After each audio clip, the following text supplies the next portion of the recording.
Hello, my name is Fernando Reimers, and I am the Ford Foundation Professor of the Practice of International Education at the Harvard Graduate School of Education, where I lead the Global Education Innovation Initiative.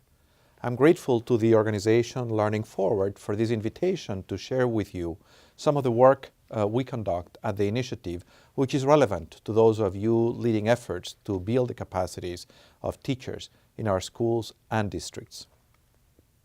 I want to put this conversation in perspective by highlighting that these wonderful institutions that we call schools were invented, in the long scheme of things, yesterday. This is how long humans have been on this planet, about 6 million years. If we want to think about how long we've been on the planet in ways we would recognize, maybe 60,000 years.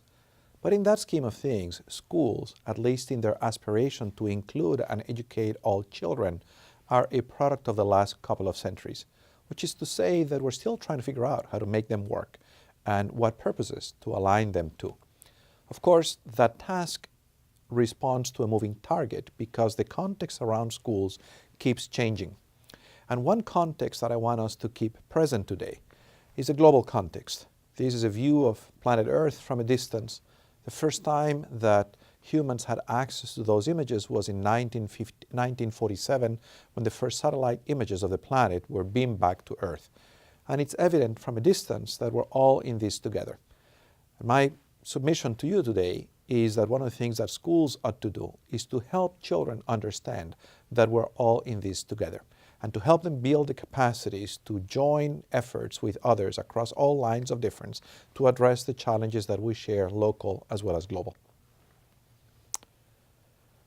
So in that long timeline, the short history of education has in itself a few highlights. This is a timeline sort of civil rights in the United States, and I want to superimpose on this timeline a few events, some of which are from the US and some of which precede the US, but they are important to this notion of aligning schools with the goal of educating students to be cosmopolitan, to be global citizens.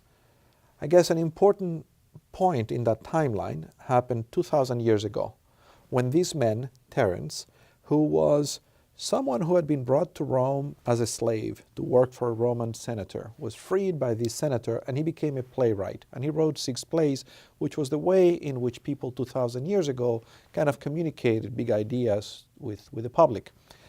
And in one of those plays, he put forth this notion that said more or less, to be human is to live so that nothing human is foreign to you. I'd like to live so that nothing human is foreign to you. That's a very powerful idea. He's saying that part of what defines our humanity is our capacity to develop empathy with any other human being, any member of our species. Now that was a wonderful aspiration, and we really didn't have institutions to prepare people to live to that aspiration until we had public schools. Another 2 events happened about 4-5 centuries ago. 5 centuries ago, this man, he was a Dominican priest in what is today the Dominican Republic, and about 20 years after Columbus arrived on the island, he gives a sermon in which he chastises the Spanish colonizers for the way in which they are treating the native inhabitants of the island. They have enslaved them, essentially. And he tells them, how you treat your brothers that way? Have they no soul?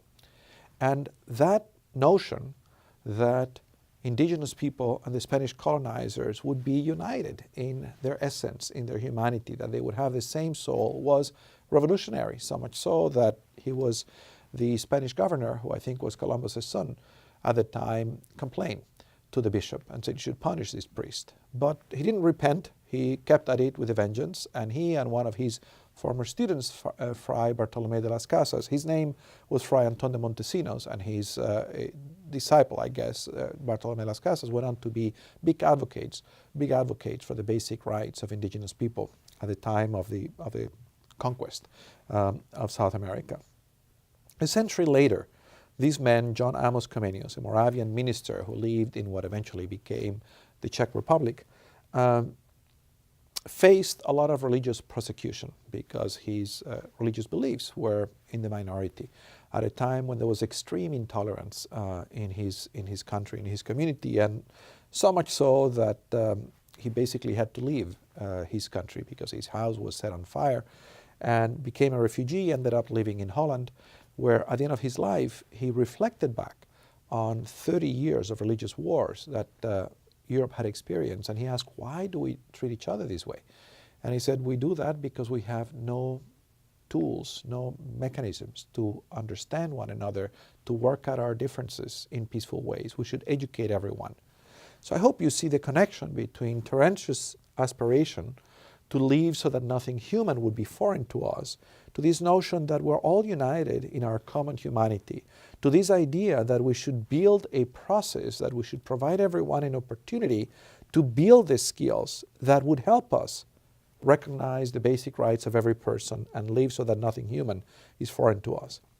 More recently, John Locke and other philosophers of the Enlightenment, mostly throughout Europe, put forth a series of ideas that really built on these basic three. One was the notion that ordinary people had the tools to improve their own circumstances, and that they could collaborate with others in improving the communities of which they were a part. Second one was the notion that there were three institutions that emerged from those ideas. The idea that ordinary people had the capacity for self-improvement and for collaboration with others to exercise self-government. And those institutions were democracy as a way of life, public education, and the modern research university. And those institutions, I believe, are really joined at the hip. They were created to reinforce one another. None works very well if the other two don't work very well. So this is obviously very recent. This is 2 centuries ago, 2.5 centuries ago. So we come back to North America, where in the state of Massachusetts, where I live, Horace Mann basically took that idea almost 100 years after the American Revolution and convinces every leader in this Commonwealth that we have, in fact, to create these institutions and publicly funded them so that everyone goes there and learns the kinds of skills that Comenius had suggested we should provide every person, learns how to work with other people, learns to function in a common society.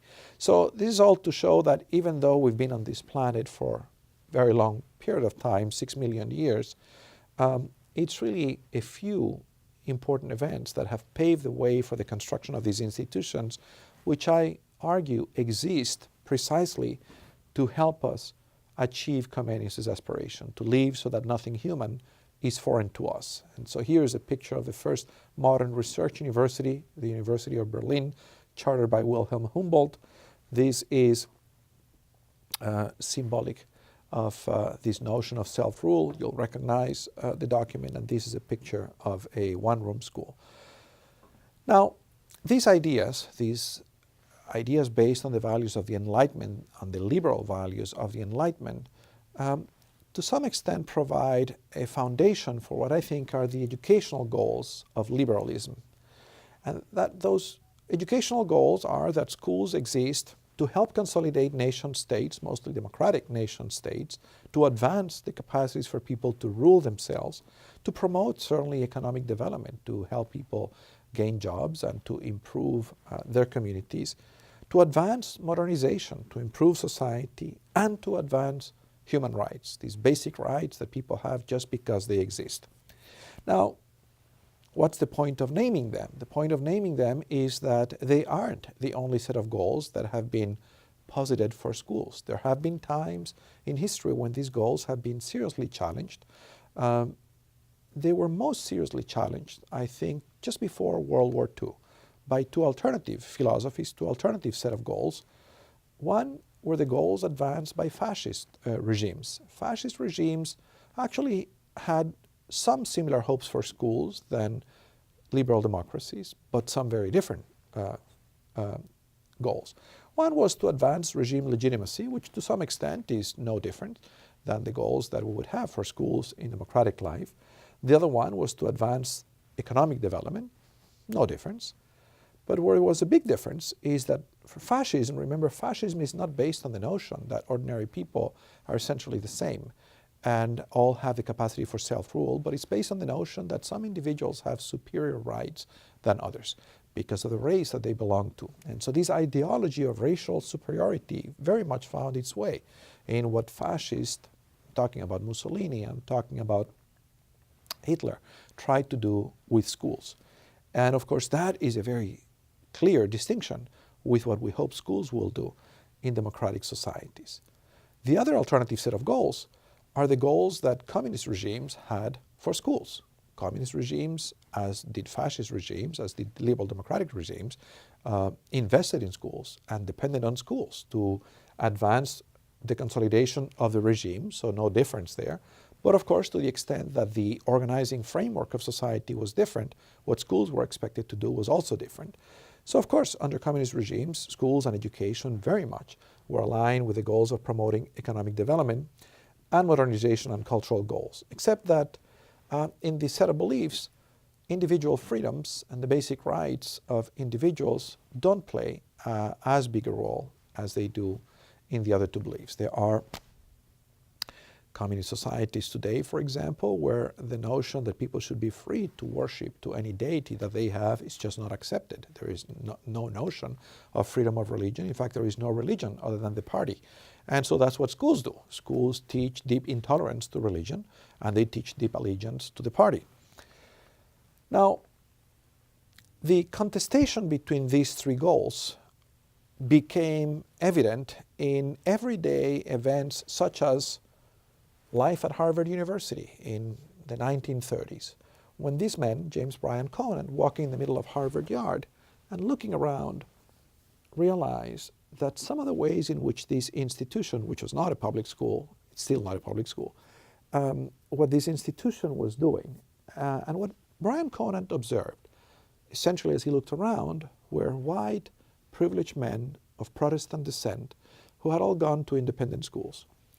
And he realized that that social composition of our students was not really aligned with this ambition that ordinary people could rule themselves. In fact, it was a little bit more aligned with fascism because to some extent the institution was bestowing privilege on people who were already very privileged at birth.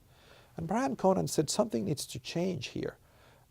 He understood how serious the competition between these three alternative sets of values was. And he said, we're going to have to do something different in who we admit to the university. And he instructed the admissions office to immediately start calling public schools and saying that we're open for business.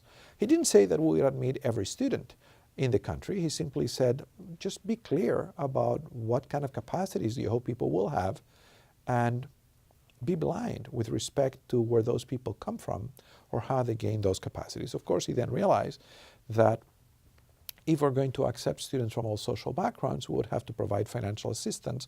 So he went on to create significant scholarship programs to support students whose families could not afford tuition at Harvard, so they could come here. And then he extended those same ideas to the nation. He was a big proponent and supporter of the creation of the College Board, which advanced the creation of the SAT for university admissions. The SAT was one example of how the contestation between these three projects translated into how one education leader thought about how do I align my educational institutions to serve these goals as opposed to these goals. And I think that any time that the goals that led to the creation of democratic schools are being challenged, it is a time when leaders like yourselves, like any of us, need to ask ourselves the same question. What is it that our schools should be doing so that they intentionally advance these goals and these values which undergird their creation? Now, that time, the time when Bryan Conant lived, was also the tail end of the time when Albert Einstein lived. And I've been watching this TV series, which I recommend, on the life of Einstein, called Genius. It's a wonderful series. Of course, on the foreground of that series is the life of these great men.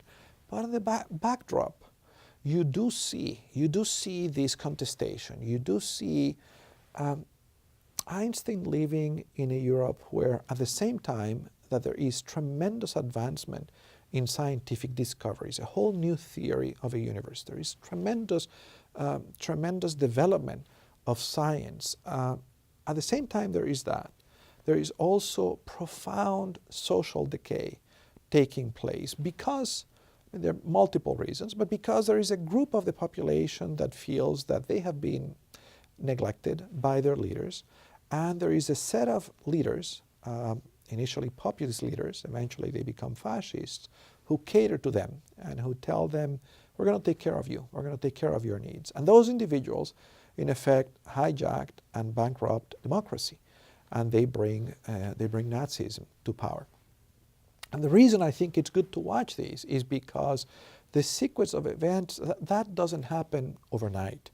And it doesn't happen in any way, to some extent, it's a series of small changes that most people are indifferent to that causes this great tragedy, which is the breakdown of democracy in Germany and eventually the Holocaust and World War II.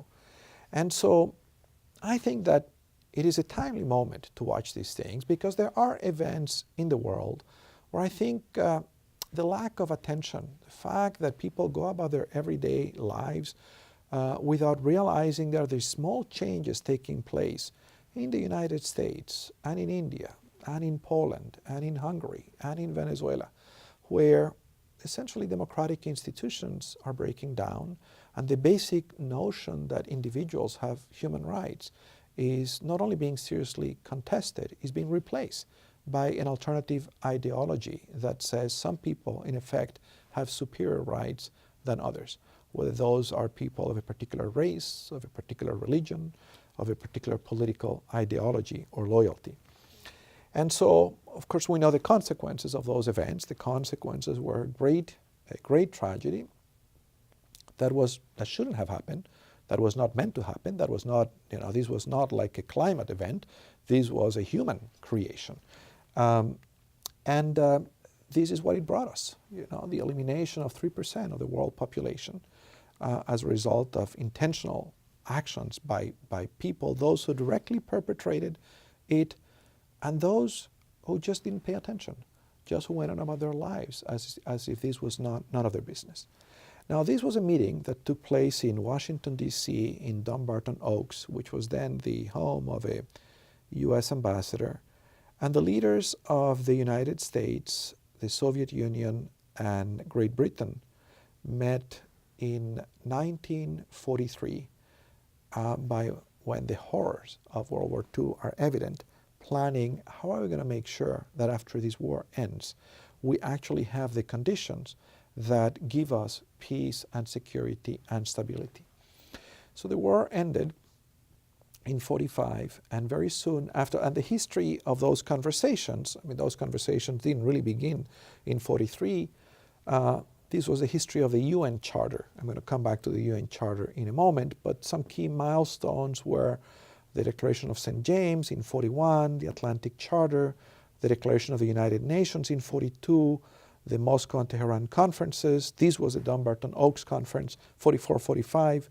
And then, as soon as the war ends, there is a conference in San Francisco where the United Nations is chartered. The United Nations was an institution that was created so that we would have the means, the mechanisms to prevent another war like World War II and to proactively create the conditions that would give us peace and security. And so I think the San Francisco conference met at the San Francisco Opera House initially. And I think it's interesting that meeting took place in 45 after the war. Then they spent 2 years chartering that. 47, we get the first pictures of Earth from Spain.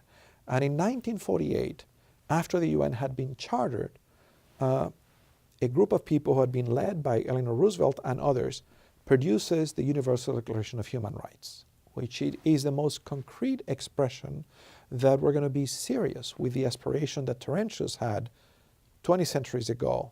And we actually are going to name what are these rights that every person has just because they're human, and we're going to build institutions whose business is going to be to work so that we advance those rights. And of course, naming those rights produces tremendous gains for humanity. It is the first time that governments around the world decide to commit resources and people and talent to do things like promoting freedom of speech, freedom of religion, education around the world. And so, it's all this hope, all this enthusiasm for how this is going to give us peace after the horrors of Hiroshima and Nagasaki and the horrors that we know of what's happened before that. People are really enthused by this body that has been created, the United Nations. And here you have a sketch that was produced by American painter Norman Rockwell expressing that hope. He was going to produce a big painting that is going to convey this hope on the UN. And what he sketched were representatives of the Soviet Union, the United Kingdom, and the US, those who had met in Dumbarton Oaks. And behind him, in the background, you see people visibly from different, you see himself. Rockwell used to like to paint himself in many of his paintings. But you see the faces of people from very different ethnicities and nationalities and religions and races. But Rockwell didn't finish this painting. The creation of the UN was a big experiment, was a bold experiment. Nobody knew how it was going to turn out, hadn't been done before. And he sat on this sketch for a long time, I think more than 10 years. And he finally did finish a painting expressing his hopes, but it wasn't this painting. This is the painting that he finished. He took some of the images from the background. He took himself, took this lady here. Some of these people, by the way, were his neighbors, people who lived in his town, the actual faces. He took here's these men over here. But he omitted the representatives of governments. And he named this painting the Golden Rule. And he painted here in big gold letters, "Do unto others as you would have them do unto you." And I think this is a profound shift of mind on the part of Rockwell with respect to how it was that we're going to achieve the goals that the UN had been created to achieve. And also a beautiful representation of that journey that I described a moment ago, from the time when Terence said that to be human would be to live so that nothing human is foreign to us, into saying, that's right, what we have to do is to create the conditions so that we learn to do unto others as you would have them do unto you. In a sense, Rockwell said, if we're going to succeed in that aspiration, what we have to do is to empower people to live by those aspirations. To some extent, what governments do is less important than what people do. Of course, governments matter greatly, especially if you have bad governments. But at the end of the day, we have to keep an eye not on the declarations that governments sign, on the things that they say. We have to keep an eye on what happens to the people. And so I think the work that you're all doing as you create opportunities for teachers to develop capacities is to find ways to build the capacities of these individuals who work day in and day out in making these wonderful institutions we have invented work, so they actually prepare all of their students to do that. And here's a recent book that talks about this global movement that begins with the creation, with the drafting of the UN Declaration of Human Rights. The name of the book is One Student at a Time, Leading the Global Education Movement. And it has both a history of how much has been achieved from a moment when in 1945, before the declaration, only 40% of the 2.5 billion people who live on this planet had access to school. Today, we're 95% of the 7 billion people who inhabit this planet have access to school because of the leadership of people like you who made it their business to make it possible for people to gain these capacities. This book is also about the challenges. What is difficult about this work? What is difficult about building institutions that are trying to help people become more humane and more cosmopolitan. And part of what I did in this was to study a number of those leaders. Some of the highlights of the book is that they say, well, we face a number of challenges. This is not easy work. One is that the education challenges are complex, and capacity, human capacity to address them is limited. These are not simple challenges like, I don't know, eliminating malaria, which you can do by distributing mosquito nets and malaria pills, or curing polio, which you can do by vaccinating every kid. This is more complicated because it is about building these institutions and getting to people to agree, various constituencies to agree on what it is that these institutions should do, and then building the capacity for them to do that well, and then being responsive to changes in the environment outside the schools so that you keep on updating what the expression, the day-to-day expression of those goals is on an everyday basis. So it is a system. It's not just about doing one or two things. It's not just about changing the assessment system or creating opportunities for professional development. It's about doing a range of things at the same time in synchronicity. It takes time, and of course, sustaining the coalitions that are necessary for those changes over a long period of time is difficult. It's all about the people. It's fundamentally about the people who make that system. Mindsets matter. The imagination that people have, their expectations, their hopes, their beliefs about who should learn and who can learn and how people learn and what can be achieved in schools. Those mindsets are very powerful, both drivers of progress as well as obstacles to progress. Trust is key. If it's all about the people and it's many people, it's essential that people can play together, that they can work together, they can collaborate, and it's difficult to do that. And then sometimes the awareness of how much is at stake and how much impact you can have in leading this system can cause people to be afraid of their own power, and as a result of that, to become paralyzed. So there are some lessons that this book highlights, some lessons about what constitutes good leadership in advancing this global education movement. And I'll just name them for you. I hope this will make you curious enough to go and read the book. One is that to lead systems, you need to lead ethically, because at the end of the day, if you're going to mobilize a lot of people, people are best moved by things they really care about and things that matter to them and to their lives. And they need to know how those things connect to what you as a leader are trying to also achieve in schools. To understand, it's important to take the time to understand the education challenge you're trying to solve. To understand the challenge, you have to understand people involved. You have to map key stakeholders. To understand how to solve an education challenge means you have to be learning all the time. Collaboration is key. No single individual or institution has the power to produce these changes. This requires having good personal relationships with others that you have to collaborate with. It's important to develop execution plans, learning how to get things done, learning how to develop implementation strategies. Communication is critical to learning and to execution. And leaders need to balance patience with setbacks and processes with impatience for results. And one of the questions that this book ends with is maybe we need a new kind of leadership. Maybe we need to educate for a new kind of leadership if we're going to make schools more responsive, if we're going to make schools more relevant to the needs and the opportunities to build global citizenships in the complicated times in which we live. Now here's an opportunity. The opportunity comes in the form of this beautiful postcard, which I hope that at least those of you who heard me speak at the annual conference in Orlando will now recognize.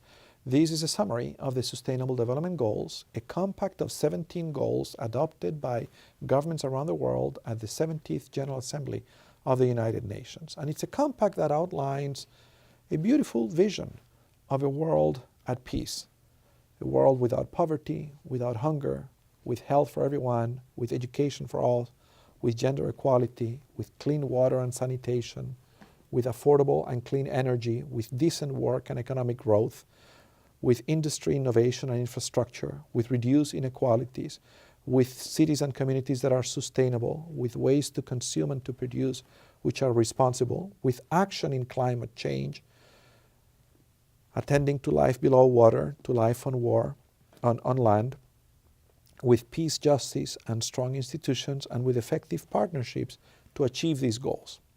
If you take the time not just to look at the postcard, but to go online and look at United Nations Sustainable Development Goals, to read these goals and in fact read the specific indicators, there are a few, about 10 indicators for each of the goals, you realize that there is a complete interdependence between this vision and what schools do or fail to do. In other words, the only way we're going to achieve these goals is if we help everyone on this planet who goes to an educational institution gain the capacities to understand these goals, to care about them, and to have the capacity to make these things happen. And we can make these things happen. I think that the technical knowledge necessary to educate people to do these things is within reach. We have, over the last 2 centuries, I said earlier it wasn't a long time that we haven't had schools around, but over the last 2 centuries we have learned a few things about how to educate students and how to educate them well. And I believe we know how to do this, but I think we need the will to do it, and we need to create the conditions that cause us to actually want to do it. Now, sort of a mirror image of those goals, a crystal ball into a world without sustainability and peace, is provided every year by the World Economic Forum in the form of an assessment of the main risks that humanity faces. And this is good and important reading for an educator. I find it a lot less inspirational than this reading, but it's good and sobering reading that tells you what are the main trends that are shaping our life and what are the main risks that we face.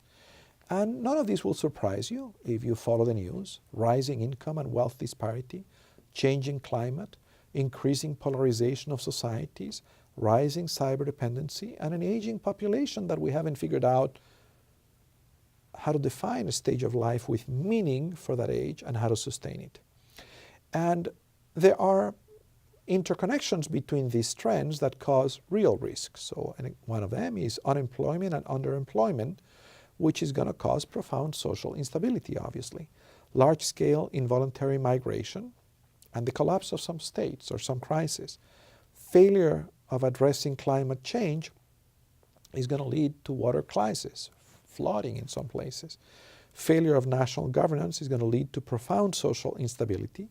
And there's going to be conflict between nations with regional consequences, also causing large-scale involuntary migration. So these are the views of experts who think about the present and the future as to what is likely to happen if we don't pay attention and if we don't mitigate these risks. So I designed with some graduate students a course that had the intent of helping people understand these risks, of helping them understand and appreciate the importance of human rights, and of helping them understand the Sustainable Development Goals. And I call that curriculum, that K-12 curriculum, the World Course. And you can all read this book. It's called Empowering Global Citizens, a World Course. You can also download it on any Kindle device. And what you'll find in that book is an introduction of about 100 pages to the field of global citizenship education, explaining how this relates to 21st century education, how it relates to various pedagogies, both what is the history and what is best practice. And then you will find 350 units which describe learning objectives, ways of assessment, learning resources, suggested activities to help students build these capacities. The organizing principles that we followed in putting together this curriculum were that we had to begin with the end in mind. It was outcomes-based, that we had to use pedagogies that involve people in doing, project-based, that the emphasis had to be on student-centered active learning, that we had to attend not only to the transmission of certain bodies of knowledge, but to the development of actual skills and to shaping attitudes. Each grade has a capstone. I'm going to refer to them in a moment. Each year is organized around coherent themes. The units are interdisciplinary. There is, in this 350-unit curriculum, knowledge and content, which is not ordinarily found in the K-12 curriculum. And the entire goal of this was to foster the agency of individuals, their ability and their desire to make a difference, their initiative, their leadership. I actually think there's nothing new here. I think this is exactly what schools in democratic societies were created to do. They were invented to achieve these goals. Other principles were to help students learn from what works as well as from challenges, to help them develop an innovative and an entrepreneurial spirit, to engage parents and communities as resources, to emphasize the development of analytic and problem-solving skills, cognitive skills like curiosity, exploration, observation, analysis, research, writing, presenting, inventing. Global challenges and human rights are the focus. We made a lot of connections between the global and the local, engaging students with complex issues that don't have easy answers. We designed a curriculum that was age-appropriate but not infantilizing. And these units go from the sequence, the developmental arc goes from the personal, concrete, and immediate to the more abstract, conceptual, and distant from the student. So how did we do it? It was actually rather simple. We spent about a year studying these various documents and resources, these future scenarios, and naming the capacities that people would need to have. Also reading literature on what is known about the capacities that help people live a good life and have agency to take care of their lives and to improve the communities of which they are a part. And that was the hardest work, agreeing on what those competencies were. But once that was clear, it was then very simple to begin to identify pedagogical experiences that would help people build some of those capacities. And once we had named hundreds of little chunks of learning experiences, all we had to do was to organize it. That was more sort of an aesthetic and a technical task of developing sequences that made sense developmentally, psychologically, pedagogically. And then we ended up with, I'd say, 4 strands of pedagogical sequences that we could have wrapped each one of them and named the first strand a sequence of learning experiences that had to do with developing a sense of identity and of culture. Who I am, who are other people, how do you relate across cultures?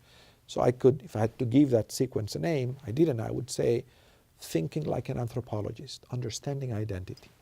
There was another sequence I would call citizenship. It was a sequence of understanding participation, understanding that you can shape your circumstances, your civic space, beginning in your classroom, in your school, in your community, in your family, in your country, in the world. There was a third sequence which was understanding yourself as a producer, understanding how to do things. And I would call that economic, business, entrepreneurship. And there was a fourth sequence which was about understanding this earth in which we live, understanding the natural world and our place in it and our connection with it. And I would call that sustainability. Because we didn't want to have 4 separate courses, we then said, how do we weave them together? And we essentially braided each of these 4 strands into something that more or less made sense. And then we chunked it into grades. If we had been designing these for a different time and place, maybe we wouldn't have done it in grades, but we know that most schools around the world are graded as schools. So we said, well, let's have something that is appropriate for kindergarten, 1st grade, 2nd grade, all the way to 12th grade. And this is exactly what I have just described to you, how we went ahead and did it. And that entire process took about 2 years. And then this curriculum, which was originally developed for an independent school in Manhattan, the school went ahead and taught this curriculum, and they changed it based on their faculty and their teachers. And this school is just opened a campus in Brazil, so they're also teaching it there and so on. But my goal was never to just let that school be the one that taught the curriculum, was to share this curriculum with others. So in August of 2016, I published the book that I showed you. And as people began to read the book and try to teach it, I realized how many assumptions I had made that were incorrect. And I guess there were 3 assumptions that were incorrect. I learned from my mistakes. These 350 units essentially proposed that schools should devote 8 to 10 hours every week from kindergarten to high school to teach this world course. Something that is perhaps more easily done in a school that is built around these ideas than in a regular school where teachers read the book and say, how do we retrofit these ideas into our curriculum? It seems so obvious, right? I don't know why I didn't think of it. The second mistake, the second incorrect assumption, was that schools would be ready to embrace a school-wide approach, a school-wide support to that. And I realized how wrong I was, because for the most part, the schools I heard from were schools that had a few champions to global citizenship, but did not have an entire school commitment to doing this thing. And the third incorrect assumption was that teachers would have the capacity to teach these things. And of course, I should have realized that if you're proposing that schools teach things that are not normally taught in schools, you have to create the opportunity for people to learn those things.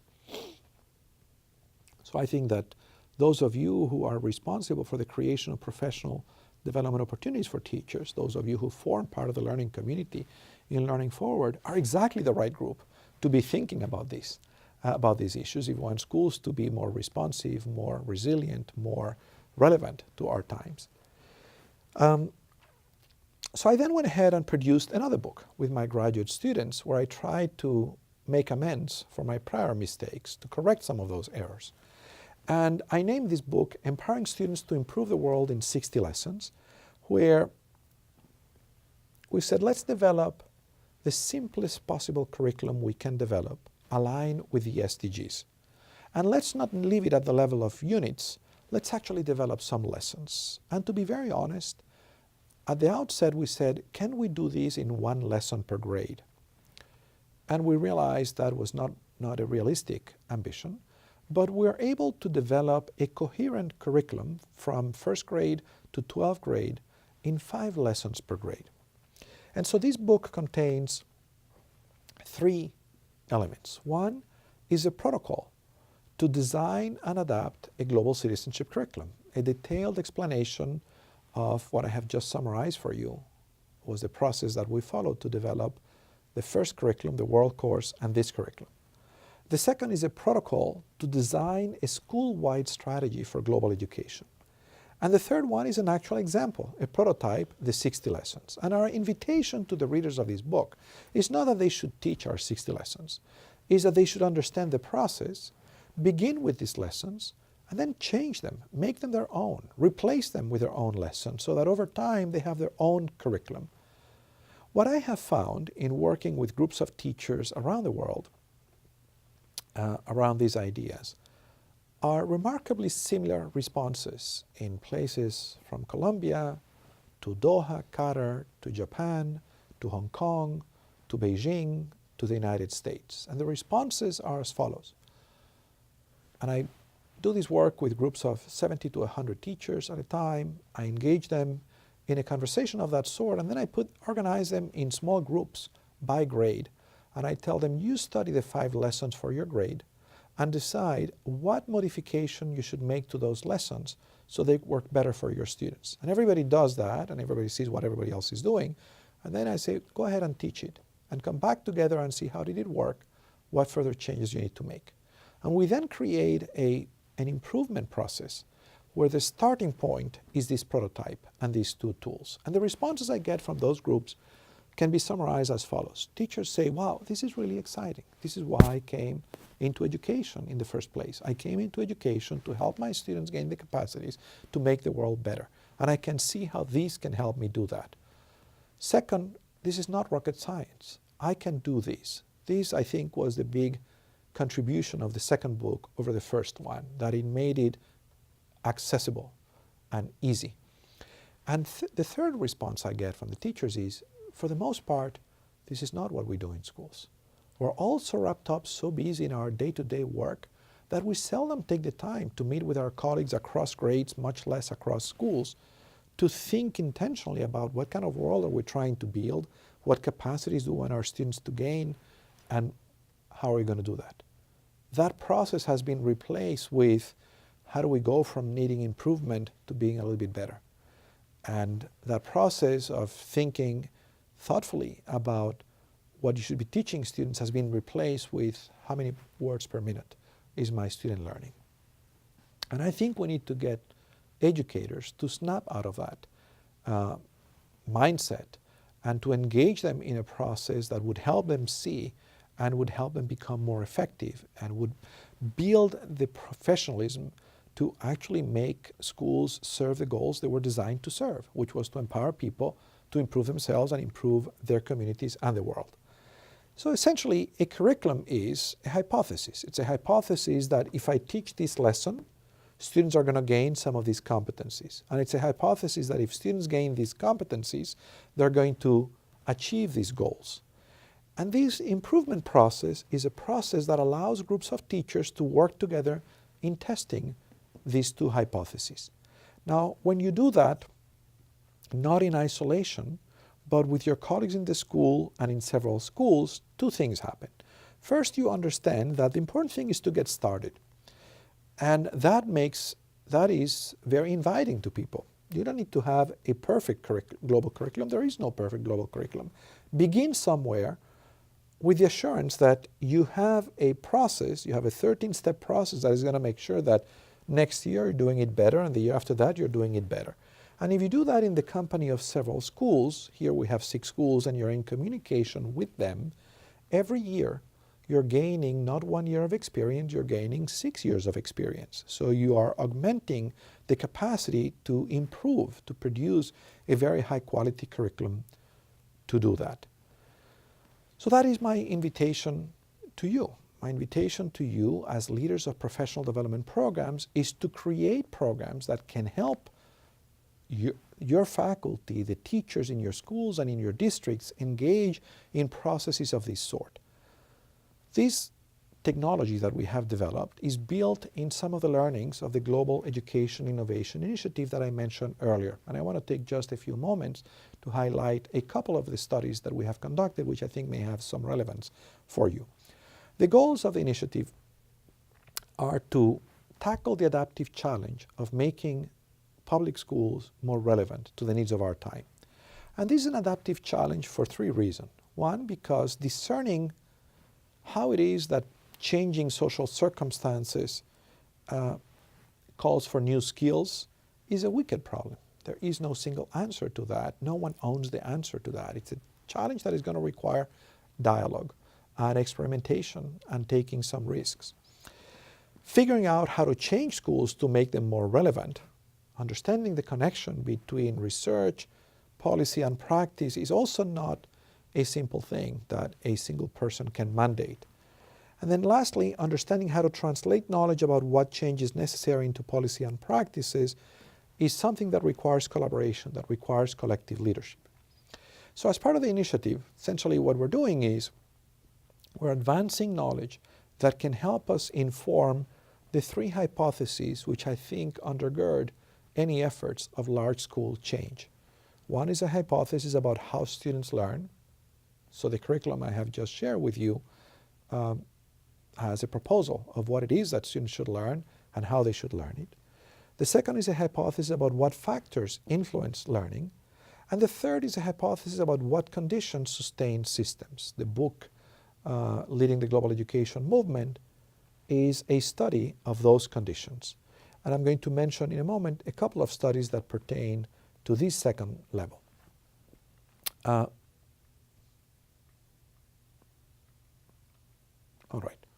So in the global initiative, we do 3 things. We study educational programs and practices to educate the whole child in a way that is relevant to the 21st century. We promote dialogue and learning among education policymakers, leaders, practitioners, and researchers on educational purposes and practices to achieve them. And we develop tools to support effective educational practices to educate the whole child. The 2 resources, the 2 curriculum resources I just presented to you belong in this 3rd category. I want to take a moment to say a word about these 2 other areas of work. And we work in only a few countries around the world. To date, Brazil, Chile, China, Colombia, France, India, Japan, Mexico, Singapore, and the United States. And so these are the 3 pillars of our work: applied research, informed dialogues, and tools. On applied research, the very first study that we conducted was a study that synthesized the capacities that people needed to live fulfilling lives and to contribute to their communities, and an examination of the national curriculum frameworks in 6 countries as to whether they provided opportunity to gain those capacities. It was essentially a study of how governments make decisions about what to teach and how do they change their mind about that. And that study was translated into various languages, Spanish, Portuguese, and Chinese, and I'm happy to report that in Brazil and in Mexico, that study actually influence the reforms, national reforms of the curriculum standards in those countries. One of the conclusions of that book is that, of course, curriculum is very important. I've just spent the last 45 minutes talking about that. But that teacher professional development is the linchpin to translating new and expanded curriculum ambitions into actual practice.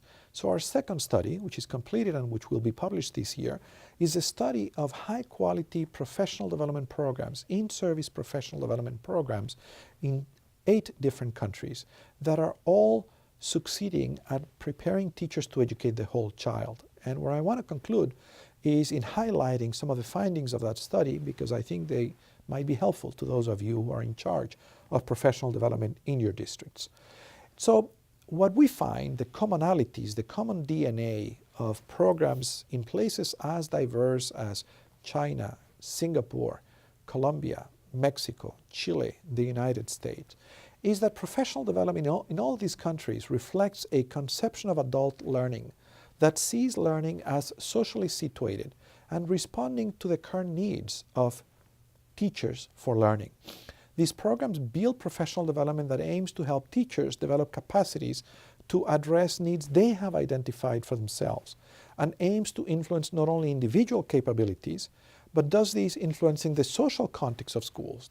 Effective professional development in these 8 countries that we have studied is not about providing courses to the individuals, it's about taking an entire school, oftentimes an entire district, and engaging most people in what is in effect learning for organizational improvement, for organizational change.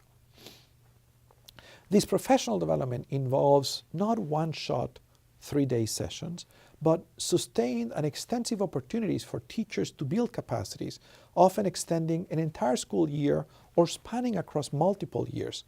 None of the programs that we examine are short courses or workshops, although short courses may be part of the mix. Implicit in these programs is this notion of career trajectories for teachers, the notion that professional development is a stage process that has to be situated and help the person improve on a continuum of development. Professional development reflects also a conception of adult learning that sees us as situated. Right.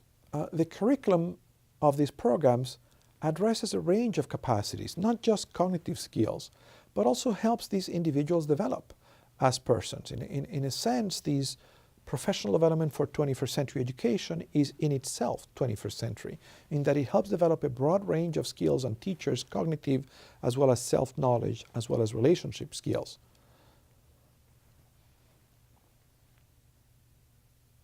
All right, this is what I just said.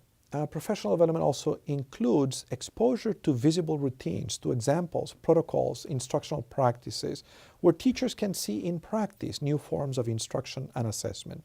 These programs rely on protocols, on toolkits, on frameworks. You will now understand why we did what we did in producing the second book essentially as a toolkit, with demonstration lessons or pedagogies that help scale these programs with fidelity across a range of contexts. So look out for this book. It'll be coming out. Informed dialogue is a notion that a colleague and I developed some time ago, some years ago now, that stems from the recognition that books don't read themselves, and that if you want the ideas that come from research, which are reflected in books, to influence people's practice, you have to orchestrate opportunities for them to connect the problems, the challenges that they're facing and that they care about with those ideas. And there are a few books you can read. There is a book with the title Informed Dialogue, but I'll share with you just 2 examples of informed dialogues in practice. The first one is the result of an informed dialogue that involved a number of key stakeholders in Massachusetts involved in teacher education, as we all traveled to Singapore to examine how that country organized sustained professional development for their teachers. And we summarize our lessons in a very short book that you can download for free from Kindle called 15 Letters on Education in Singapore. This book has been translated into Spanish and is being used in other countries. The other informed dialogue was a result of a think tank we convened at Harvard to discuss the question of how do you scale reforms to make education more relevant. in the 4 years that we have been working in the Global Education Innovation Initiative, we have learned that there are in fact very many, oftentimes whole school practices of 21st century education around the world. But most of them find it very difficult to reach scale so that they impact most of the children in the countries where those practices take place. And so we need to understand what are the barriers, what are the constraints to scaling reform. And that was the theme of this convening of this think tank, of this informed dialogue. And our learnings are reflected in this book called Empowering All Students at Scale.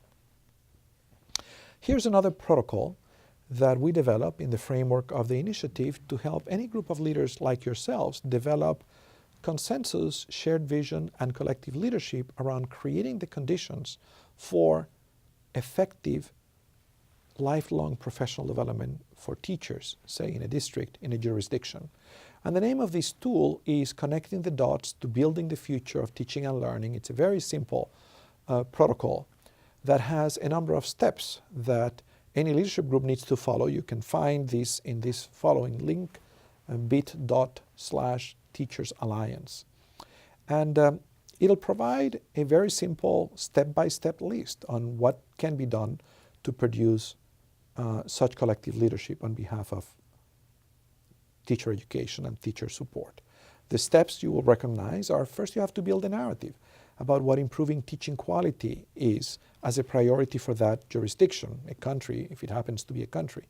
Then you have to map and audit the existing system. What's happening already? Seldom are you working on a blank slate on a new country or a new district that has been created. You have to look at what's in place. Then you have to develop a coherent strategy and standards. Then you have to empower teachers as professionals, work with teachers in this process, ensure qualified entrance to the profession, support effective initial teacher preparation, and then support effective ongoing learning. And tools, I've already mentioned the 2 tools that we have produced and the theory behind it of how creating a network, an improvement network, is going to help us accelerate and augment the development of innovative pedagogies to make education and schools more relevant. So I want to conclude mentioning just another book. These are essays that engage students and teachers in reflections on human rights and why they should matter to what schools should do in a democratic society. So thank you very much for the opportunity to be in conversation with you through this platform. Thank you for the work that you do to empower teachers. And I hope that today's conversation will remind you of something you know already, which is that the most important thing that any of us can do in education is to begin with the end in mind, to begin with clear goals. In my view, there is no more important goal for public schools, indeed for all schools, than to educate students to understand that we're all in this together, in this planet, and that the task of advancing well-being and opportunity for every person and the task of relating to this earth in a way that is sustainable is a task that requires intentional efforts on the part of schools to build those capacities, that caring and that understanding. So I'm counting on all of you to do this good work in the communities over which you have influence. Thank you very much.